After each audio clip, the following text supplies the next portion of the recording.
দেশের বাজারে টানা ৪ দফা দামের পতনের পর আবারও বেড়েছে স্বর্ণের দাম।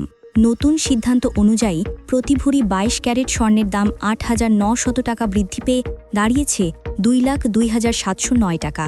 বুধবার ২৯ অক্টোবর রাতে এক বিজ্ঞপ্তির মাধ্যমে স্বর্ণের নতুন এই মূল্য ঘোষণা করেছে বাংলাদেশ জুয়েলার্স অ্যাসোসিয়েশন বাজুস। নতুন দাম কার্যকর হবে বৃহস্পতিবার ৩০ অক্টোবর থেকে।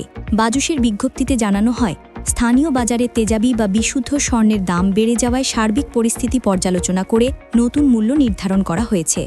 নতুন দামের তালিকা অনুযায়ী ২২ ক্যারেট স্বর্ণের ভরি ২,০২,৭০৯ টাকা, ২১ ক্যারেট স্বর্ণের ভরি ১,৯৩,৫০৬ টাকা, ১৮ ক্যারেট স্বর্ণের ভরি ১,৬৫,৮৬২ টাকা, সনাতন পদ্ধতি স্বর্ণের ভরি ১,৩৭,৮৪৫ টাকা। এছাড়া বাজুস জানিয়েছে, স্বর্ণ বিক্রয়ের সময় ঘোষিত মূল্যের সঙ্গে ৫% ভ্যাট ও ন্যূনতম ৬% মজুরি যোগ করতে হবে।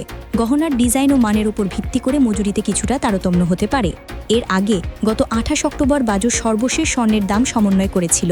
তখন ২২ ক্যারেট স্বর্ণের ভরি ১০,৪৭৪ টাকা কমিয়ে দাম নির্ধারণ করা হয়েছিল ১,৯৩,৮০৯ টাকা। উল্লেখ্য, চলতি বছর এ নিয়ে মোট ৭১ বার স্বর্ণের দাম সমন্বয় করেছে বাজুস। এর মধ্যে ৪৯ বার দাম বেড়েছে এবং ২২ বার কমেছে। গত বছর পুরো বছরে মোট ৬২ বার দাম পরিবর্তন করা হয়েছিল।